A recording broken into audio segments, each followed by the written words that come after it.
Brilliance Audio presents Whiteout by Danielle Girard, performed by Whitney Dykehouse. Cold sliced her skin like 1,000 tiny blades, and pain beat its thunderous drum in her right temple. Her feet were damp, her toes frigid. She opened her eyes to pitch black and had the sensation that her body, pain and cold and the distant heartbeat, hovered in midair. Something slid down her neck with the thick, heavy texture of turkey gravy rewarmed the day after Thanksgiving. In the darkness, her memory conjured a pool of scarlet blood, thickening on the floor. In the blood lay a man with a pale, round face and a patchy beard. The air smelled of yeast, vinegar, and pennies.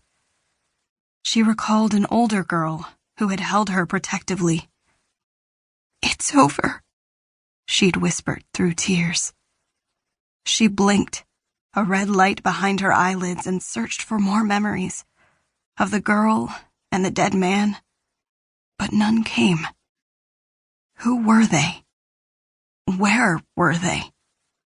And more importantly, where was she? As her fingers explored the dark, fabric rustled, not the familiar cotton of bed sheets, but the whispered hush of a windbreaker or a parachute, as though she were buried in it. She pushed the fabric aside and touched her face, palpating until she reached the epicenter of the pain above her right ear. There was no bump.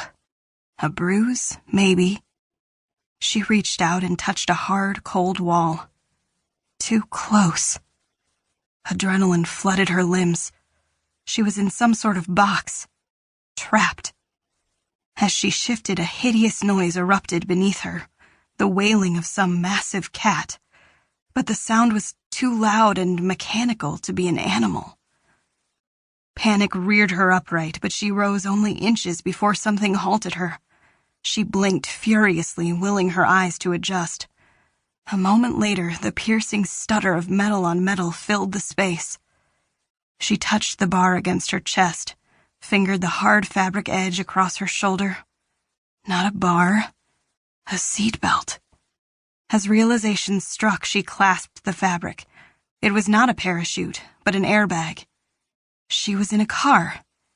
She felt a moment of pure relief. She was the passenger in a car. She thought of the pale man in the pool of blood. Was that man the driver? After a moment of fumbling around on the ceiling, her fingers found the reading light. She blinked against its brightness and studied the driver. Eyes closed, hands limp in his lap, chin dropped to his chest. He wore a heavy down coat, and on his right wrist was a bulky gold watch, like for scuba diving. He was attractive, but not at all familiar. And he wasn't moving. She closed her eyes. "Mine eyes are ever toward the Lord, for he shall pluck my feet out of the net. Turn thee unto me, and have mercy upon me, for I am desolate and afflicted." Psalm 25.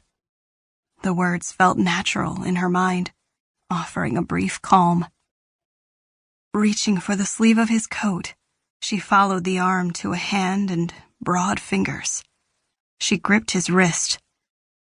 Palmaris longus, flexor carpi radialis.